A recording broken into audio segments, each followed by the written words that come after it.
American places people are angry with, mistrusting, and fearful of the police. Citizens think the men and women sworn to protect and serve have violated that oath or never meant it in the first place. Some of these places are long familiar.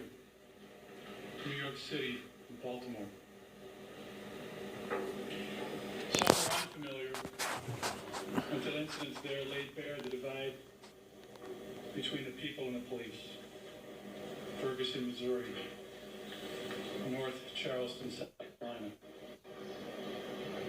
Probably not coincidentally, these places are mostly African American communities.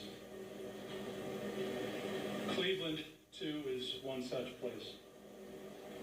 As the reaction and attention to this case and other recent events has shown. Every week, I pass a mound of stuffed animals left in memory of a 12-year-old that many people believe was murdered by the police.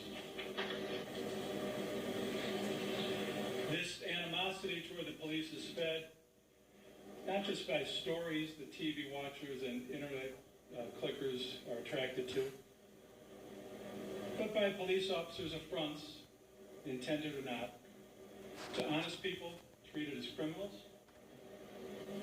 by unnecessarily brutal treatment of suspected arrestees, by daily slights and disrespect, real and imagined, and by the isolation of the police from the people they serve. These realities in some neighborhoods have nourished attitudes toward the police, ranging from wariness to outright hatred.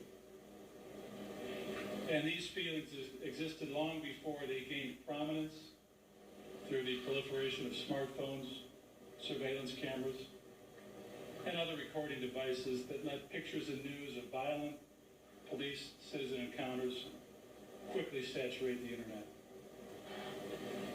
Some say the volatile relationship between police and the community is rooted in our great country's original sin.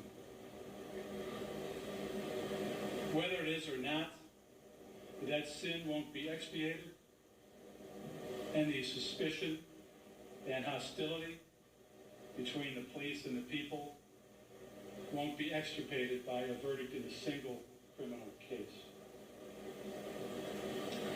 If defendant Michael Belo is not guilty of the manslaughter of Timothy Russell and Melissa Williams, if the evidence did not show beyond a reasonable doubt that he knowingly caused their death in violation of the Constitution, then I will not sacrifice him to a public frustrated by historical mistreatment at the hands of other officers.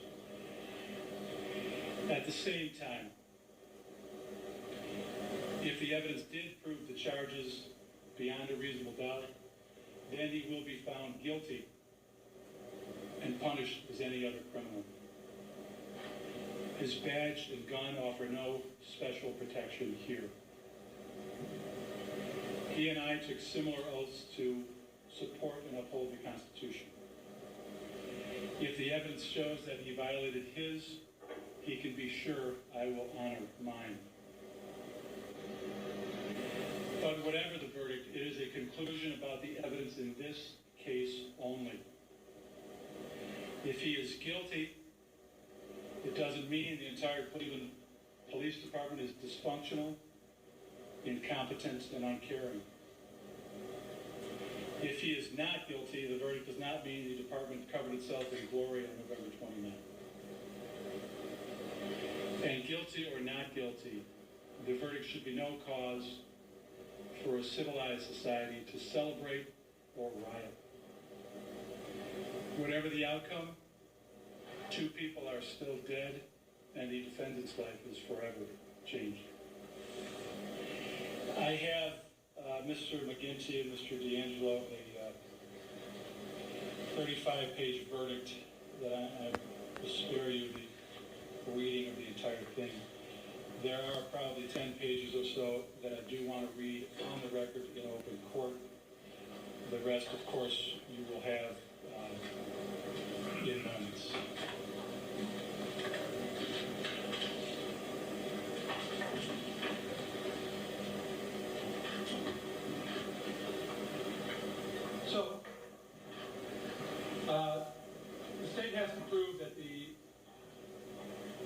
defendant shot these two people knowing that death would probably result.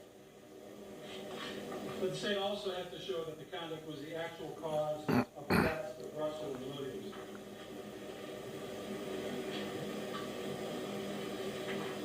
Timothy Russell had 23 gunshot wounds. The medical examiner who performed his autopsy, Dr. Weems,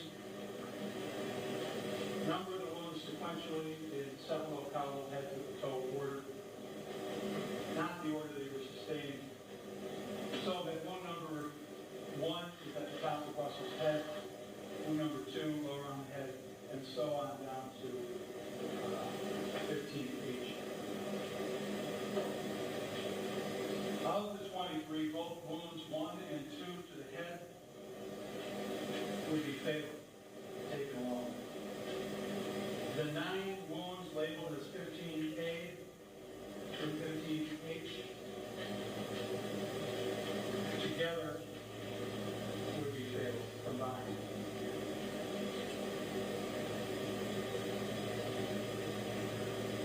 These are wounds that were penetrating shots to the chest and abdomen, and for which Dr. Weeds could not determine necessarily specific wounding paths. But of these, 15B from a bullet that pierced the heart and lung, and 15C from a bullet that perforated the heart would each be fatal by itself. Wound 1 at the top of the head is from a bullet that entered there less than an inch left of the midline and lacerated among other structures the left basal ganglia, which controls movement. Weems testified that the trajectory of that wound was down from the top to the left of the deceiver's body and from the back toward the front of Russell's body. Wound 1 was immediately decapitated. Russell said he did not move and by itself was killed within minutes. Wound 2, another penetrating wound to Russell's head on the side, entering 2 inches to the right of the midline just above the right ear, and entering the brain stem, which controls respiration and heart rate. Dr. Weems testified that this bullet caused a nearly immediate death. Like wound 1, the path of this bullet was down from Russell's right to his left in back-facing direction and from back to front. Russell incurred the head wounds, indeed all of his wounds, while sitting on the driver's side of the middle of his front bench seat. Other than that, his movements are not known, and his exact position at the time he was shot in the head is not known. What is known is that after the shooting stopped, he was found sitting back in the car and slumped to his right, resting against and a little behind Williams' left shoulder. Because Russell's head wounds were incapacitated, that is to say, he couldn't be moving after either of them,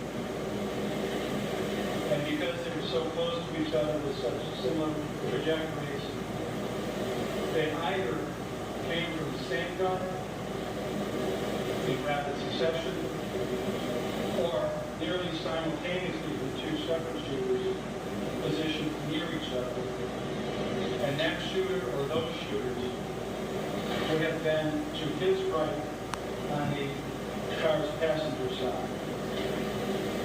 There is no evidence that Belo ever shot his gun toward the man on his passenger side. Wound 15B is a penetrating wound to Russell's left upper chest. The bullet that caused this wound came in from Russell's left and went right front to back, where it entered the heart and would have killed Russell within anywhere from several seconds to a minute. Wound 15C is a penetrating wound to Russell's left, upper chest. About 3 inches from 15 feet, but on the other side of the midline. Like 15B, the bullet would cross 15C, hit Russell's heart, and take him along would be fatal. Also, like 15B, after sustaining this injury, Russell could have remained alive for a couple of minutes, maybe, according to the testimony, and could have still operated the car. Less than 8 seconds, Russell was positioned, then repositioned again, so that all 4 wounds came from the same gun in the same place. I therefore cannot find beyond a reasonable doubt that Belo took the 4 gunshots, causing the 4 fatal wounds, any one of which by itself would have caused Russell's death. So then he agreed with me. So he didn't do it. He didn't do it alone. Belo did the autopsy of Melissa Williams. He identified 24 gunshot wounds, 6 of which, taken in isolation, were fatal. Wound 8 was caused by a bullet that entered just under the collarbone, about 2 inches to the right of midline and into the lung. That wound has a trajectory straight in, and from her left to right. The projectile that made wound 9 entered Williams' chest on a downward trajectory, went left to right, slashed the lung and pierced the ascending aorta. Gunshot wound 10 was on the right side of Williams' chest, less than an inch from the midline. The bullet that caused it had a downward trajectory, came from left to the right, and went through the sac around the heart and ripped the superior vena cava, the major vein that drains blood from the heart. Wound 11 is lower on Williams' chest and on the left side, about 2 inches from the center of her body, and was caused by a bullet coming down and also from left to right. This bullet went through the heart's right ventricle and lacerated Williams' right diaphragm and kidney. About 2 inches below wound 11 is wound 12. The bullet that came in here scuffed the heart and went through the left lobe of the liver of the stomach. Wound 12 has the same basic path as wound number 11, downward into the chest and from left to right. The last of Steve. unequivocally fatal wounds, number 13. I can imagine he's very tired. Who's the guy next to him? He's very asleep. The path of the projectile that came in here was upward and from left to right. And it hit the intestines, pancreas, inferior vena cava, and right renal artery. Wound 13 is the only fatal wound with an upward trajectory, and it is apart from the others. All 5 of wounds 8 through 12 are clustered within a distance from her head to her toes of 8 inches, and wound 13 is another 5 inches itself below wound 12.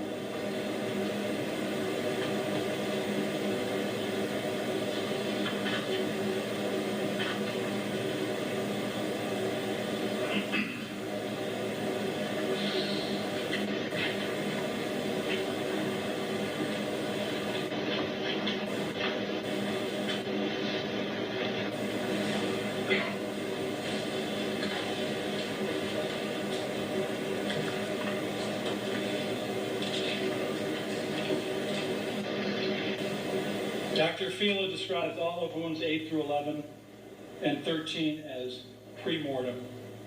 which is to say before death. He testified that wound 12 is most likely pre-mortem. Williams also had one head wound that can be said in isolation to be fatal. Wound 1, not depicted on the mannequin, is just above her left ear. The bullet came straight in and penetrated the brain's left temporal lobe. If this injury was incurred alone, it would have caused instant unconsciousness, and Williams's heart would have stopped beating within minutes.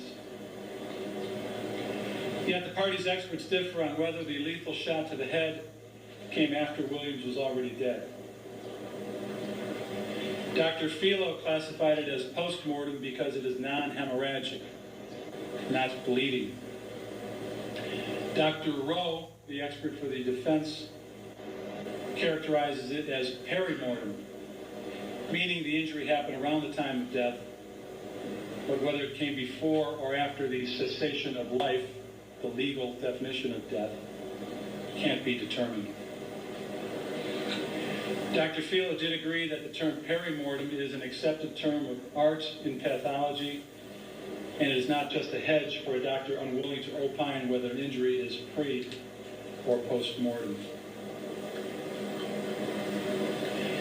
Dr. Belo's testimony that wound 1 to her head was sustained after death, after the cessation of respiration, pulsation, and all of her other vital functions, combined first with his testimony that after the other fatal wounds to the chest, Williams would have lived for 12 to 20 seconds, and second, with the fact that the time from the first shot to the last was about 20 seconds, essentially absolves Belo of causing her death if believed. The very latest Williams could have sustained wound 1 to the head was during the 20th second of shooting, which is to say the last shot. Subtracting from that the 12 seconds at a minimum it took for her to die from the fatal chest wound or wounds, she would have been hit by those bullets to the chest no later than 8 seconds into all of the shooting. And all of the shots taken by all 13 officers, including Belo, during those first 8 seconds have been deemed by the state as legally justifiable. Even if one arbitrarily cuts off half the minimum time Williams would have lived after the chest wounds from 12 seconds to 8 seconds, and still assuming wound 1 was made by the very last bullet fired during the 20 seconds of firing, that excludes all of Belo's shots during the last 7.392 seconds when he did the shooting that the state's expert considers not justified as causes of wounds 8 through 13. I detail this timeline to illustrate the imprecision inherent in a medical examiner's opinions. I am not critical of Dr. Belo's qualifications and abilities. I believe no pathologist could say exactly when Williams's heart beat and breathing ceased. But opinions are just that. One person's conclusions about an unknown fact based upon known facts combined with the expert's knowledge gained from education, training, and experience. An expert's opinions can be the difference between finding something beyond a reasonable doubt and not. They should be examined carefully. Having considered Dr. Belo's opinion, I believe he's either wrong about the time from the chest injuries until death, or he's wrong that wound 1 to the head was post-mortem. On the one hand, his estimate of the time from the chest injuries to death is based on years of experience and a rough mathematical calculation about the amount of blood pumped per beat of Williams's heart. On the other hand, his opinion that the head wound was non-hemorrhagic and thus must have occurred after Williams lost pulsation is based on his own examination of the injured area of the head and brain. Yet, given the extremely compressed time frame, I find that the fatal injury to Williams' head came before her heart stopped pumping and before her life had ceased. That leaves Williams with 7 separate fatal wounds. 5 of them, 8 through 12, could have been inflicted by one shooter in one position. But if they were, the high improbability that Williams' body was contorted in such a way that she was exposed to those 5 downward shots and an upward shot to her lower abdomen and a straight-in shot to the left side of her head leads me to conclude beyond a reasonable doubt that Belo caused at least one fatal wound to Williams' chest, probably wound 10, and maybe all 5, but that 1 or 2 other officers inflicted 2 other fatal wounds, namely 13 to the abdomen and 1 to the head.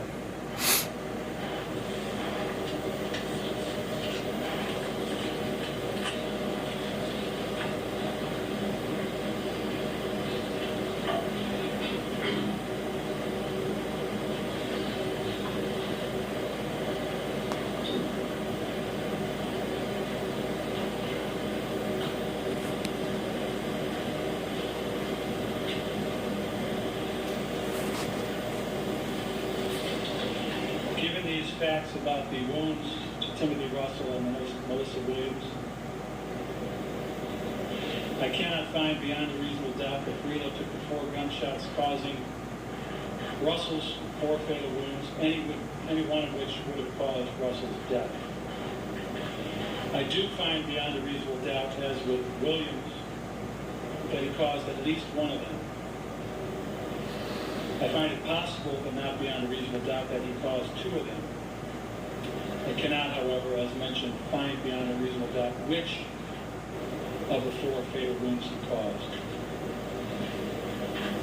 In Russell's case, it is likely that he is responsible for 15C, given that shot's downward and right to left trajectory, and Brelo's likely spot on the hood, more or less between Williams and Russell, which put Belo slightly to Russell's right.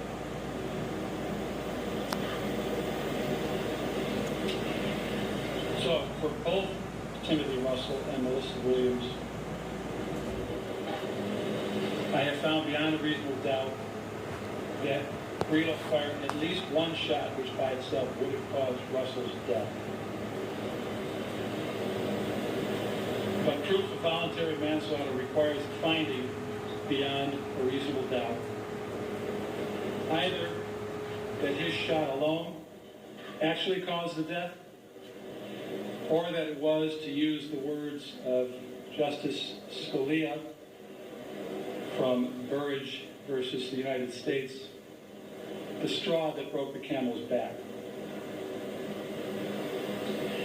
Dr. Weens opined that each of the 4 wounds was fatal if suffered alone, and she described all of them, these are the ones to Russell, as ante-mortem, which is to say before death. Her definition of death does comport with the legal definition, which, as I mentioned, is cessation of life, the ceasing to exist, defined by physicians as a total stoppage of the circulation of the blood, and a cessation of the animal and vital functions consequent thereon, such as respiration, pulsation, etc.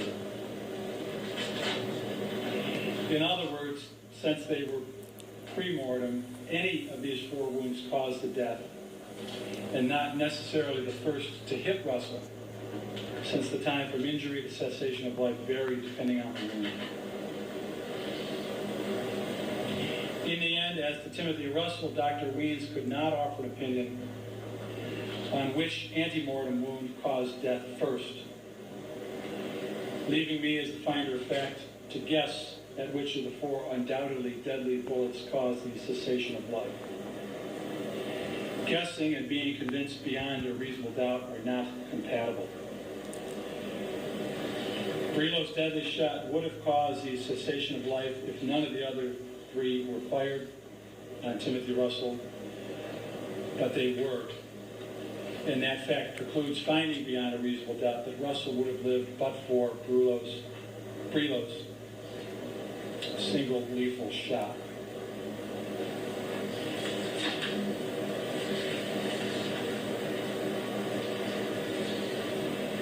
Similarly, with Melissa Williams,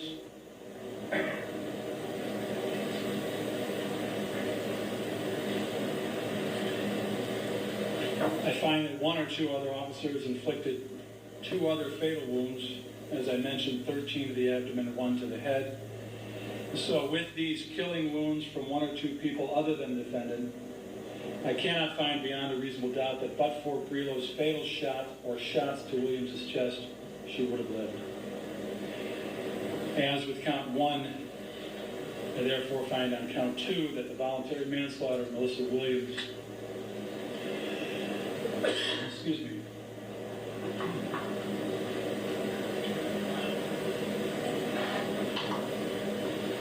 that the element of causation has not been proved beyond a reasonable doubt.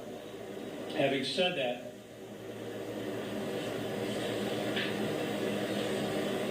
the question of whether Brelo's affirmative defense has been proved by a preponderance of the evidence is not moot. Having found beyond a reasonable doubt that Belo did cause a wound that would have killed both of these people,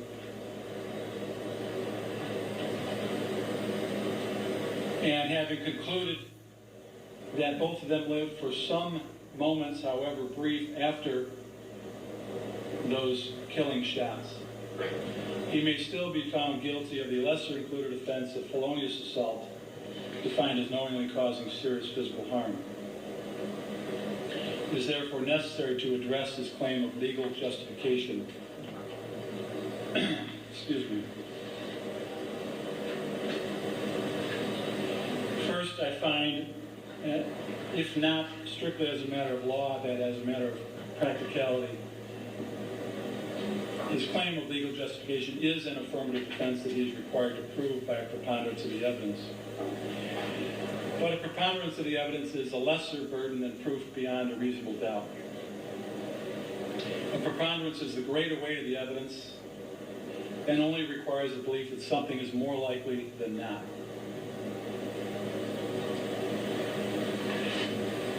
Pardon me.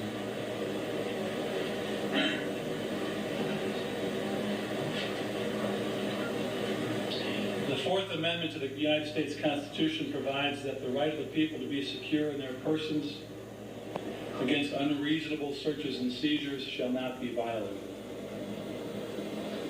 Whenever an officer restrains the freedom of a person to walk away, he has seized that person. There can be no question that apprehension by the use of deadly force is a seizure subject to the reasonableness requirement of the Fourth Amendment. A determination of the reasonableness of a seizure requires analyzing the totality of the circumstances. The question is whether the officer's actions are objectively reasonable in light of the facts and circumstances confronting them. Where an officer has probable cause to believe that a suspect poses a threat of serious physical harm, either to the officer or to others, it is not constitutionally unreasonable to effect a seizure by using deadly force. A reasonable perception of threat is the minimum requirement before deadly force may be used. The reasonableness of a particular use of force must be judged from the perspective of a reasonable officer on the scene rather than with the 20/20 vision of hindsight. The calculus of reasonableness must embody allowance for the fact that police officers are forced often to make split-second judgments in circumstances that are tense, uncertain, and rapidly evolving about the amount of force that is necessary in a particular situation. Earlier in the opinion, I already listed some of the police officers' observations during the chase that Belo heard and which bear upon the question of whether Belo had an objectively reasonable perception that the Chevrolet Malibu and its occupants presented an imminent danger of serious bodily harm to him or to the other officers.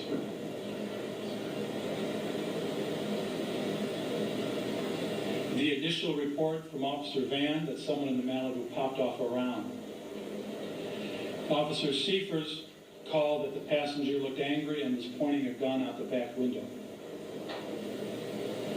Mann's warning that the passenger had a gun.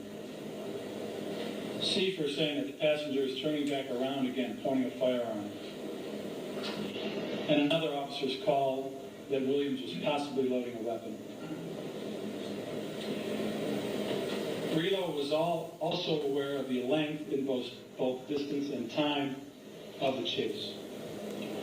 Although he was driving one of the cars nearest to the Malibu, he likely knew that many other cars were in pursuit, yet Russell still would not stop. He knew Russell had gone over 100 miles an hour and ignored dozens of traffic controls. All of this would make him wonder why the people in the car were so desperate to escape. By the time the chase was near its end, Belo had been led through parts of Cleveland unfamiliar to him, and at the school was in East Cleveland, a different city altogether. The entrance drive from Wymore to the parking lot was a dusty, dirty area where a driver could only see the car in front of him. As he was on that entrance, he heard a radio call of shots fired and another radio call that there was no way out of the parking lot. When he pulled to a stop, Russell was unexpectedly barreling down the driveway toward him and then slammed into car 238 to Brelo's left. He thought he saw both people in the Malibu with something black in their hands. Gunfire was erupting in front of him, apparently coming from the suspects, and the car was still running. Under the totality of these circumstances, he perceived an imminent threat of death or great bodily harm to himself and other officers, and he decided to use deadly force to seize the Malibu's occupants. The same decision was made by 12 of his fellow police officers, all of whom surely made many of the same observations as Belo. I find by a preponderance of the evidence that Brelo's decision to use deadly force against Russell and Williams was based on probable cause to believe that they threatened imminent serious bodily harm to him and the other officers, not to mention the public. I therefore find that his initial decision to use force was constitutionally reasonable. It was reasonable despite knowing now that there was no gun in the car and he was mistaken about the origin of the gunshots. It is Brelo's perception of a threat that matters. Excessive force claims, like most other Fourth Amendment issues, are evaluated for objective reasonableness based upon the information an officer had when the conduct occurred. Wow. So no PTSD at all in this. Perceptions were objectively reasonable. His use of force is not unconstitutional, even if no weapon was seen, or the suspect was later found to be unarmed, or if what the officer mistook for a weapon was something innocuous. For my conclusion that Belo was justified in his initial decision to use deadly force should come as no surprise to the parties, since the same opinion was testified to by the plaintiff's use of force expert, W. Ken Katsaris.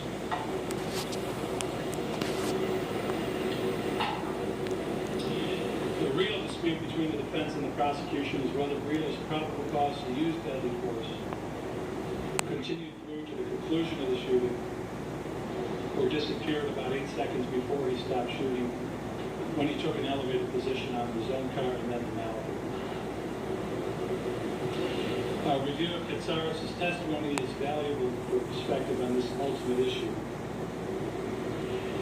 In Katsaris' opinion, William Salupo, reasonably perceived a threat justifying at least a shot at the Malibu and both of its occupants. In his opinion, Paul Box reasonably perceived a threat justifying a shotgun blast at Russell and Williams. In his opinion, Christopher Eric reasonably perceived a threat justifying at least 2 shots at Russell and Williams. In his opinion, Wilfredo Diaz reasonably perceived a threat justifying at least 3 shots at Russell and Williams. In his opinion, Brian Ciboli reasonably perceived a threat justifying at least 4 shots at Russell and Williams.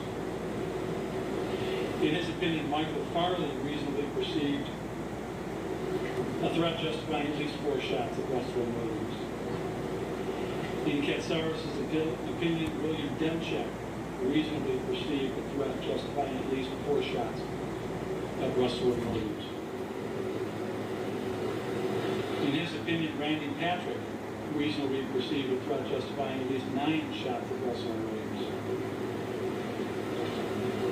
In his opinion, Michael Rinkus reasonably perceived a threat justifying at least 9 shots at Russell and Williams. In his opinion, Aaron O'Donnell reasonably perceived a threat justifying at least 11 shots at Russell and Williams. Scott Sistek, according to Katsaris, reasonably perceived a threat justifying at least 12 shots at Russell and Williams, and Cynthia Moore, Brelo's partner, reasonably perceived a threat justifying at least 14 shots at Russell and Williams. And Katsaris holds these opinions about the other officers regardless of their tactical mistakes. Box was out from cover near the Malibu's driver's side. Eric, O'Donnell, and Rinkus were exposed on the passenger side. Or the safety of the positions these other officers took. Even officers who were behind cover and thus mostly protected from any shots coming out of the suspect's car were justified, according to Katsaris, in firing as many shots as they did. Moreover, in Katsaris'